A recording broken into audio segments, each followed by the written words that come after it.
Can you turn your Bibles to Hebrews 13, verse 7 to 16, and then we'll jump to 20 to 21. I'm reading from the ESV. If you have your electronic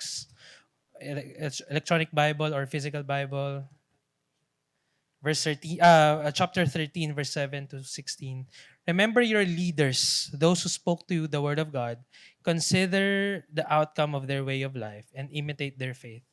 Jesus Christ is the same yesterday and today and forever. Do not be led away by diverse and strange teachings, for it is good for the heart to be strengthened by grace, not by foods which have not benefited those who devoted to them. We have an altar from which those who serve the tent have no right to eat, for the bodies of those animals whose blood is brought into the holy places by the high priests as a sacrifice for sin are burned outside the camp. So Jesus also suffered outside the gate in order to sanctify the people through his own blood.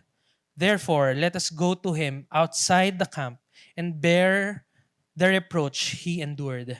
For here we have no lasting city, but we seek the city that is to come. Through him through him then let us continually offer up a sacrifice of praise to God, that is the fruit of lips that acknowledge his name.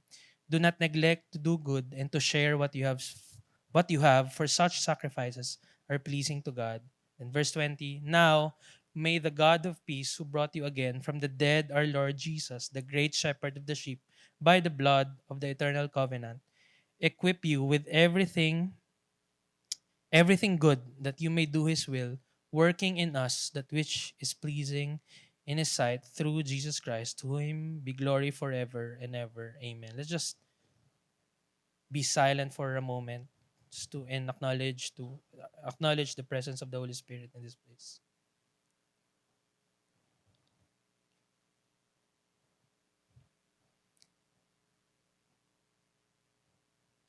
Lord, this is your word. Lord, thank you that we can talk about this. And as we talk about this, Lord God, I pray that you open our hearts. Lord, if we need rebuking, Lord, rebuke us. Lord, thank you that despite of the things that's happening around us, Lord, we know that you are sovereign. Thank you, Lord, that as we talk about this, Lord, you would just start something in us and compel us to preach the gospel and demonstrate it to our neighbors. Thank you, Lord. We honor you in Jesus' name. Amen, amen, amen. All right. Good afternoon, everyone. Ako si Pastor Charles, one of the pastors here in Victory. Just a few announcements lang before we talk about the preaching today. Starting next week, we will be having a new service. It's the 9 a.m. service. So if medyo maaga ka nagising, like 3 a.m. gising ka na, so okay, you can attend our earliest service, 9 a.m. But if hindi naman, just stay in the best service ever, the 3 p.m. Then the 5 p.m. Okay. Starting next week, we'll be having our 9 a.m. And not only that, I want to announce again, if you missed it, I announced this last Sunday. This is our series calendar. We'll be ending our series. Come on, 12 weeks. How many of you here for 12 weeks? How many of you, Pastor, sana hindi matapos? Hindi, wala. Sabi, yes, pastor, tapos na. Move on na tayo sa Hebrews. Okay, September 21, today, we'll be ending our series. And next week, we'll be talking about eschatology. Wow, big word. Okay, what is eschatology? Eschatology is the study of the end times. And so we've invited a guest preacher next week for the 3 and the 5 p.m. And so if you don't want to miss the end times, go to our service next week. Not just kidding, no. We've invited a person who's really, in terms of eschatology, galing talaga niya. We've invited him in the Spiritual Foundations a couple of months ago, and he talked about eschatology. Ang galing talaga. So invite your friends, invite your families, and your office mate, and we'll be talking about the great white throne starting next week. And we will go back to Makati Diamond Residences. Okay, not here, but in our original place there in Makati Diamond. All right, so Hebrews, last week. We're finally moving on next week. Okay? In our longest series so far, 12-week series, we had this, and we're talking about Jesus, better than or greater than, and the original authorial intent of the author of Hebrews is to encourage the early Christian Jews to stay in their faith in Christ, to stay in their relationship with Christ, because there's a temptation for them to go back to Judaism because of the pressure, because of the persecution that they are experiencing, and they're tempted to go back in Judaism because it's a protected religion. Okay? And being a Jewish Christian in their time means that there's a possibility for you to be persecuted, and not only that, hindi ka matanggap sa trabaho, tanggalan ka ng land, tanggalan ka ng privileges. And so they're tempted to, okay, I'm being persecuted, there's so much hardship, there's so much persecution, I want to go back to the Judaism or completely turn my back from Jesus Christ. And so the Jewish Christians live in one of the most difficult and turbulent times in Christianity's history. And so when you think about our lives today, and when you think about our world today, we are experiencing the same. Okay, na magkaiba lang ng itsura. You know, all over the world, we've seen so many chaos that's happening. There's a assassination that happened in the U.S. a few weeks ago. There's a war in the Middle East, and then there's protests happening in Nepal. And today, there's so many protests, rally that's happening all over the Philippines, or all over, di lang sa Metro Manila, but in the Philippines, but the whole nation, because of, you know, what's happening dahil sa payong na nasa kotse, di ba? Dahil sa 40 cars, and there's so many scandals that's happening in our nation today. And because of that, there was this one interviewer who interviewed a student. And the context was, okay, out of in all of the things that's happening in our world today, what is your perspective? What is your view as a young person, as a student? And ito yung conversation nila. Sabi ng interviewer, sabi niya, as a Christian, do you think the world is not the way it should be? And the student replied, sabi niya, of course, yes. The world needs to heal. The world needs to heal and be a better place for you and for me and the entire human race. Yes, the world needs to heal. The world needs to be better.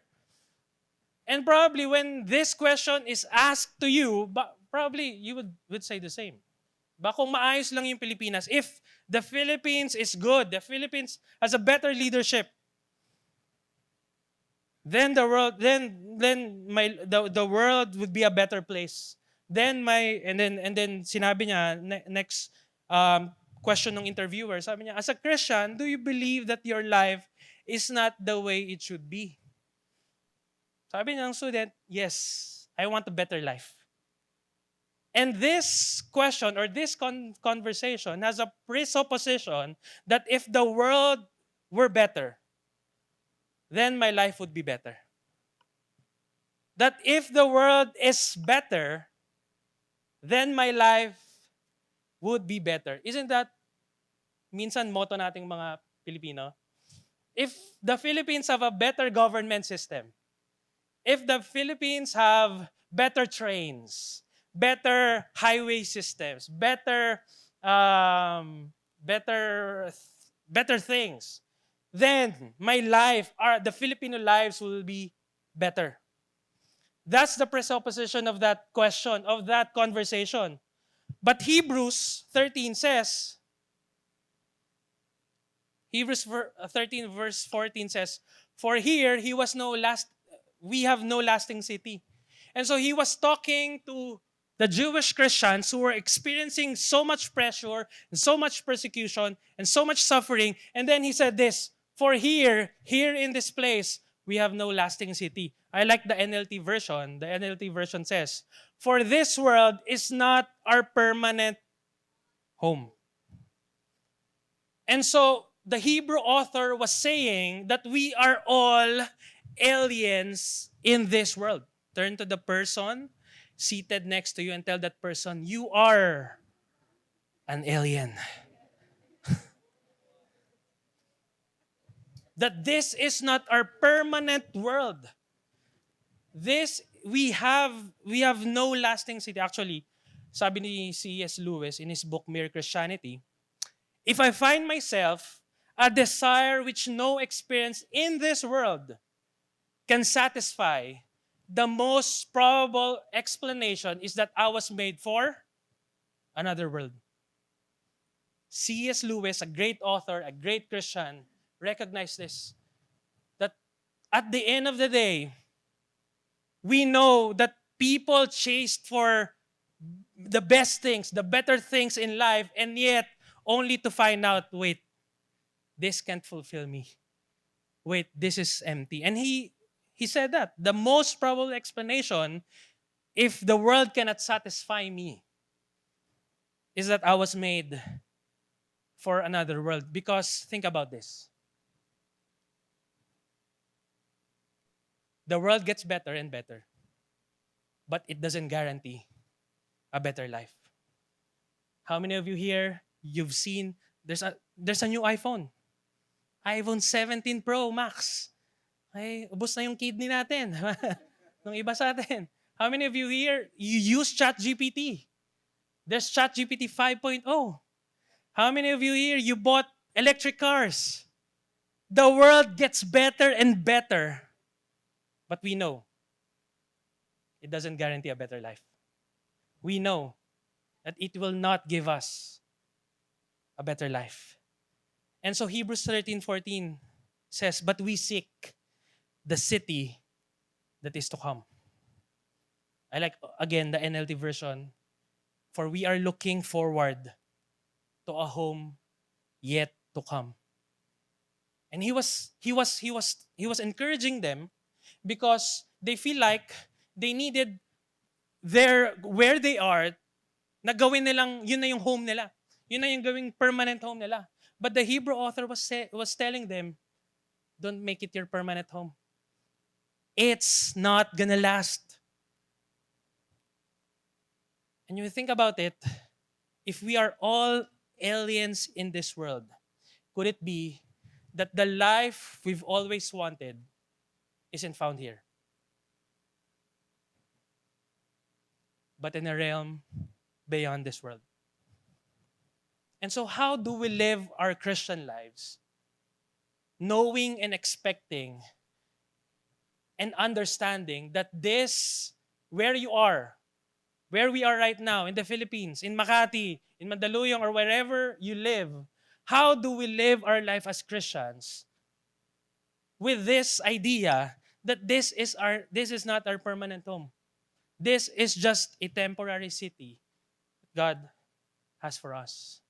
And the Hebrew author knows that because he's encouraging them and saying, you think that's the city, your home? Guess what? That's not. That's not it. And that's why he said this in verse 9, do not be led away by diverse and strange teachings. And so they live in a culture where so many ideologies, so many strange teachings about Jesus Christ, about Christianity, about religion, about finance, about family life, about government. There's so many ideologies that was being taught during their time. And just I'm gonna give you some examples lang, which I think maybe baka makarelate tayo. And one of those things is false doctrines. During their time, the identity of Christ was so they believed that Christ died for us.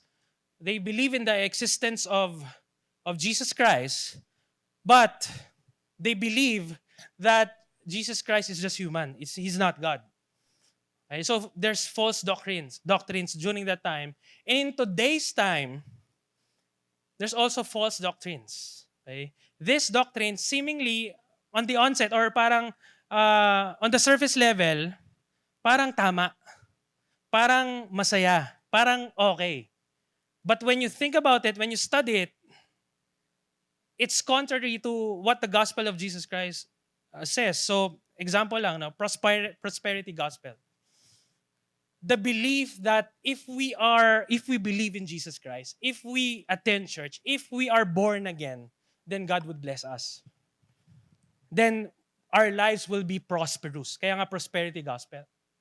Okay? And a lot of people, a lot of my friends were believing that, okay? Because there was a season na ang daming prosperity gospel online. Okay? If you believe, if you give God this, God will give you 10 times more. Prosperity gospel.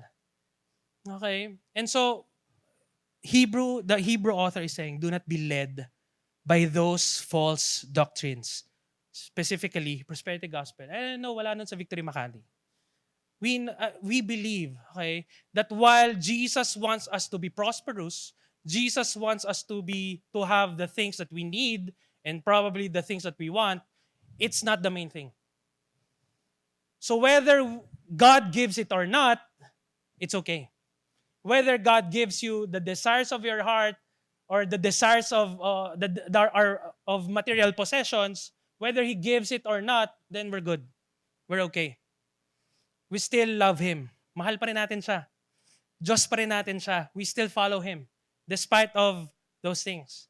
Now, not only that, meron pang sinabi doon, legalism. For it is good for the heart to be strengthened by grace, not by foods which have not benefited those devoted to them. So, just to quickly explain this, they believe that when they go back to Judaism has a set of rules and regulations about eating food.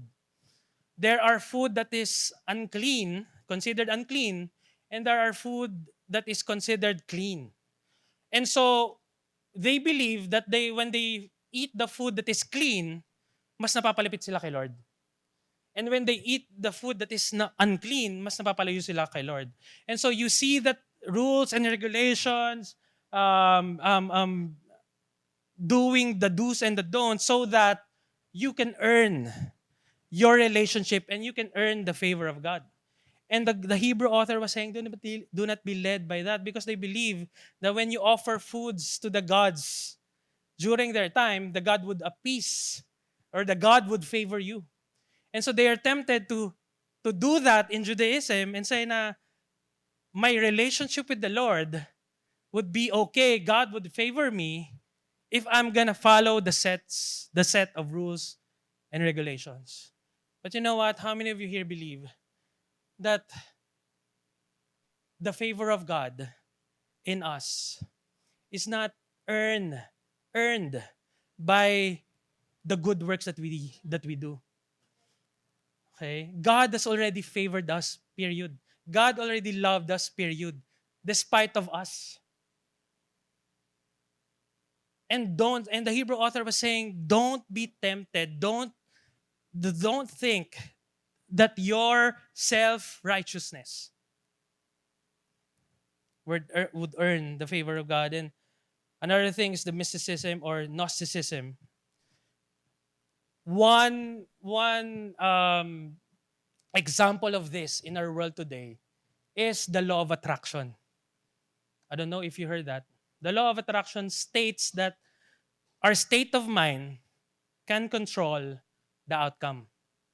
And for example, yung kailangan mo ng single ka, yung professional ka, you need work. And because you need to work, you need to earn for yourself.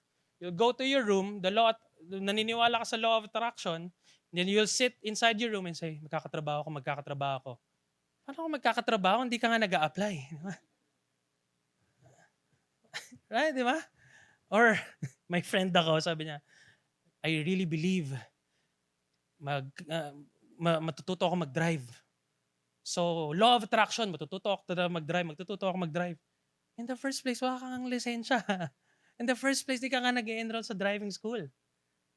And so, our state of mind can control the outcome. And so, would you believe that this particular belief, they also believe it, hindi ito bago. It's as old as the Bible, the law of attraction. And last thing is the Hellenistic influence. Stoicism. Yung meaning nito is that because of your belief, because of you're so fed up with the suffering of the world, stoic ka na lang. You just don't care. Ayaw mo na lang makialam. Ganyan naman yan eh. Wala na akong magagawa. Sila na lang bahala dyan. I cannot do something. I'll mind my own business.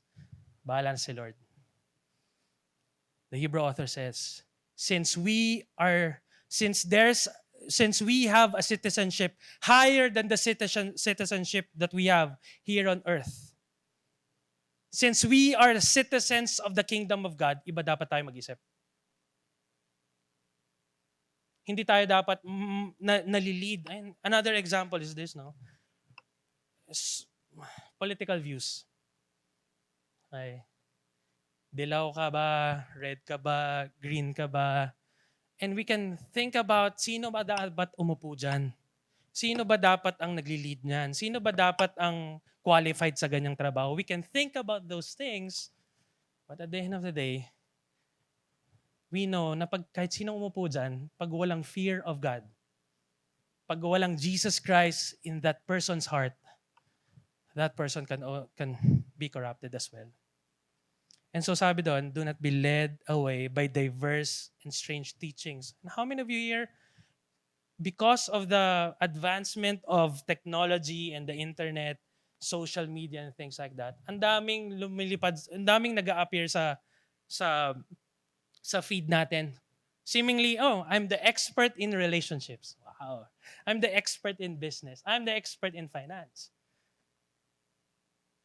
Well, probably, but sabi ng Hebrews again, do not be led away with diverse and strange teachings. And then he said in Hebrews 13 verse 8, interestingly, sabi niya, Jesus Christ is the same yesterday, today, and forever. Ano connection? Why did the Hebrew author said this after saying that do not be led by strange teachings and doctrines and teachings? Why? Because the unchanging nature of Jesus makes him the better choice. The unchanging nature or the immutability of Jesus makes him the better choice. And because of his unchanging nature, his word is the absolute truth. It's hard to find the truth today. Truth today has become subjective. Whatever you feel, whatever you think is right, that's the truth. But no, because Jesus is the same yesterday, today, and forever, meaning we can anchor our lives to him because he is and his word is the absolute truth. Mga kapatid, that at the end of the day, when we are faced with the decision, when we are faced with troubles, when we are faced with pressure and persecution, we don't go to some random guy on the internet and hear his podcast. We go to God and his word. We study his word. Why? Because his word is the absolute truth. His word is unchanging. His word is immutable. His unchanging nature. He is the absolute truth. In this world where there's so many, how many of you nakita mo sa internet yun, di ba? Ang daming AI-generated picture ngayon, nakasama si Vico Soto. Hindi mo na alam, totoo ba to? In a world where it's hard to find the truth, you can find the absolute truth in the Word of God. And that's where you go when there's confusion, when there's so many fake news out there. When there's so many people claiming that they're the expert of some subject or topic, we go to God. That's why next year we'll be having 3 spiritual foundations. Napasok pa, no? Smooth, di ba? We will be having 3 spiritual foundations. 3 batches. We had 1 batch this year, but next year we will be having 3 spiritual foundations. Why? Because we want to establish the word in your hearts and your minds. So that when troubles, persecution, pressure, challenges come in your life, you are founded in the Word of God. And you cannot be easily tossed from left to right. Di ba ako galit? Okay. I'm just passionate. His Word is the absolute truth. And you know why all the ideologies in this world is useless? Or you don't have to believe in them. Why? Because no ideology can love and die for you. Guess what? Si Jesus lang may kaya niyan. No ideology can love and die for you. Whether that's a political ideology, whether that's life ideology, whether that's, I don't know, what. No ideology can love and die for you. Only Jesus on the cross displayed this for us. That's why you can look to Him. That's why you can trust Him. That's why you can say, Lord, ikaw yung absolute truth. Hebrews 13, verse 12.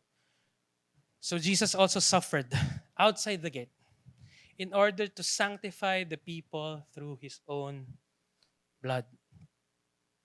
No, context lang. During their time, if you're living outside the walls of a city, you're considered as rejected in the lowest of lows, and you're outcasted. And so when the Hebrew author was saying, so Jesus also suffered outside the gate, hindi lang siya parang nilabas lang and kasi doon siya ipapako. But there's a deep theological meaning about this, which says that Jesus was rejected and cast out by society so that we could be welcomed into His eternal kingdom. Because of our sins, because of our iniquities, we cannot enter the kingdom of God. We cannot enter the world that God designed for us. But because of the rejection of Jesus Christ, because He was socially outcasted by the society, now we can enter His kingdom. Now we can enter the world that He designed, He meant for us. Why? Because of His blood on the cross. And imagine that. Wow, Lord, you were rejected for me. You were socially outcasted because of me, because of us, so that we can have the life that He intended for us. And so, if the world that cannot offer the things that we want, or it cannot fully satisfy us, and we just look for this another world that God has promised us, what do we do now? So hintayin ko na lang yon. So I'll just wait for that and let's see what happens here. The Hebrew author is not saying that. Our perspective and our hope is for another city, is for another world. Okay? That this is not our permanent home. But in reality, the reality is this. We still live in this world. We still wake up every morning in this world, in this nation, in this city. So having said that God has a promised city for us, which is permanent and and eternal, what do we do? How do we live our lives as Christians today? Knowing that there's so many things that's happening in our world. Hebrew author said, therefore. Kaya niya sinabing therefore, in conclusion, let us go to Him. Outside the camp and bear the reproach He endured. Therefore, let us go to Him. Therefore, let us go to Jesus Christ. Because in Christ, there's nothing better than a life with Christ. At the end of the day, the world may seemingly gets better and better. Maybe we have the technological advancement. Maybe in the next years, maybe, I don't know, common na lang yung mga AI, yung mga robot. Yung katabi mo, hindi, wag na okay. But they say na there's this documentary that I watched na probably the AI is the solution for cancer. I don't know how real that is. But sobrang magiging better and better lang yung technologies natin, magiging better and better lang yung how we do how we live our lives, our businesses, our work. But we know that at the end of the day, there's nothing better than a life with Christ. And so we go to Him. That's what the author is saying. As we go to Him. Because Jesus is the only provider of a better life. Why? Bakit? Because kahit may persecution, kahit may hardship, if Christ is in you, there's peace. If Christ is in you, there's so much hope. If Christ is in you, there's so much joy. And not even that. Pag may Jesus ka kasi sa buhay mo, how you respond to things, iba. So if there's an outrage online in social media, dati keyboard warrior ka. But because you have Christ in your life, nagpe-pray ka na lang ngayon. Pero through your keyboard. Type ka, pray for you. When we have Christ in our life, we respond to hardships and trials and persecutions differently. You respond with violence, with love. You respond with love despite of the accusations to you. You respond in generosity when everyone else saying, magtira ka para sa sarili mo. We respond differently. Because there's nothing better than life with Christ. And then he said this, going back to the verse, therefore, let us go to Him outside the camp and bear the reproach He endured. Ibig sabihin nito, that our Christian life, and ako din, while I was studying this, sabi ko, Lord, ang hirap i-preach nito. Parang ako ata, nahihirapan din ako dito. We're called, our Christian life is not a call to have a comfortable life. The Christian walk is a call to life of rejection, persecution, and hardship.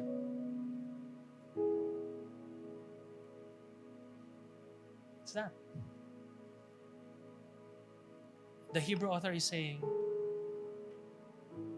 maybe alisin ni Lord yan, maybe i-allow pa ni Lord yan, but ultimately, we have to embrace it.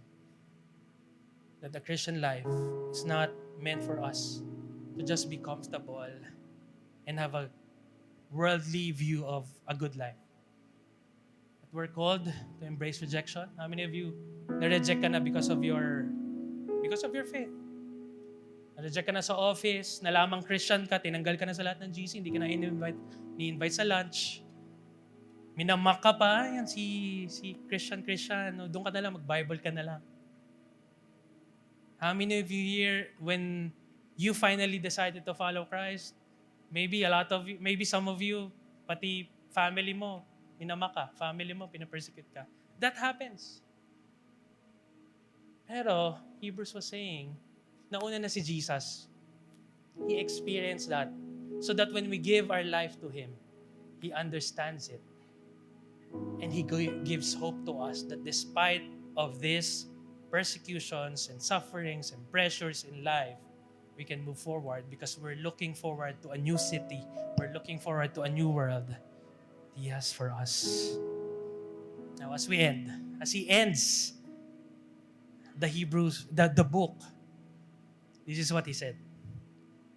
Very interestingly, sabi niya, now may the God of peace, who brought again from the dead our Lord Jesus, the great shepherd of the sheep, by the blood of the eternal covenant, equip us with everything good that you may do His will, working in us that which is pleasing in His sight through Jesus Christ, to whom be glory forever and ever. Amen.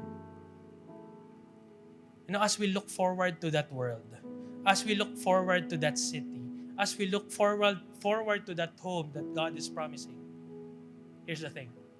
Here is how He ended and encouraged the Jews. Sabi niya, we are called to make lives better by preaching Christ, and doing good works. We are called to make lives better by declaring the gospel and demonstrating the gospel to the people that we encounter. And I love what Secretary Dizon, in his interview with Karen Davila, he said, I don't know if he's a Christian, no? Hindi ko siya ini-endorse or whatever. But I really love what he said during his interview. Sabi ni Karen Davila sa kanya, what's your priorities? What are your priorities in running DPWH? And I love what he said. The goosebumps talaga ako. Sabi niya, kailangan ibalik ang fear of God sa gobyerno natin. By preaching Christ, doing good works. Why? We know that there's rally.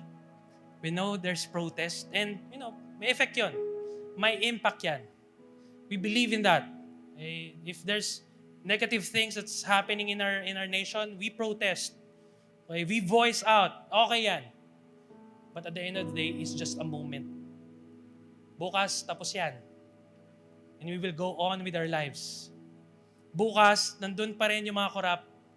Bukas, hindi naman maayos na yung Pilipinas. But what we need is people like you and me. When we go back, when we are sent out to this world, we are called, what the world needs are people who proclaim Christ and demonstrate it by good works. Because at the end of the day, rallies and protests, they cannot change hearts. They can ignite hearts temporarily. Nakiba ka. Huwag matakot. Mga Tagalasal, makiba ka. Don't be scared.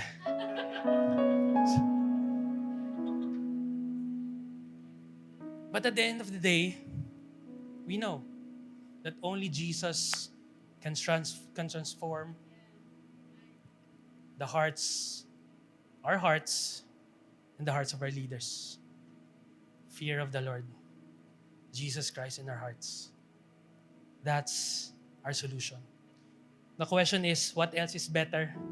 There's nothing else better than the life with Christ. At the end of the day, you may have so many cars, so many properties, so many things like that. Maybe promotion after promotion, maybe the best things in life. You can eat the best food in the wherever you are. But at the end of the day, life is better in Christ. And my question for all of us is this. Do you believe in that? Do you believe that in your life, Christ makes you better? That Christ makes your life better? Because if we don't believe it, how can we preach this? How can we impart this to people? And so this is also a hard check for us. Do I believe this? Or I believe that if I have this, if God answers this, then my life will be better. But what if hindi? What if hindi sagutin ni Lord? We're called to make lives better by preaching Christ and doing good works. Amen. Let's all stand as we worship before the Lord. We will do our communion, but before we do our communion, let's just worship God. And I don't know if there's happening to you personally, hardships or whatever, or maybe you're burdened about what's happening, not just in the Philippines, but all over the world. Get this now. God wants to use you to make the lives of the people around you better by preaching Jesus Christ to them and demonstrating the gospel to them. So we just bow down our heads and close our eyes. Lord, we surrender our lives to you. Lord, despite of what's happening, despite of our shortcomings, our iniquities, and our sins to you, Lord, thank you for loving us unconditionally. And out of that love, we respond in faith. We respond with hope. That Maybe may solution, maybe wala. Maybe it's years pa, maybe it's immediate. But Lord, whatever happens, we will go to you and put our lives to you, Lord, whatever happens. Thank you, Lord. And we respond in worship through singing. Thank you, Lord, in Jesus' name. Amen. Can we worship God?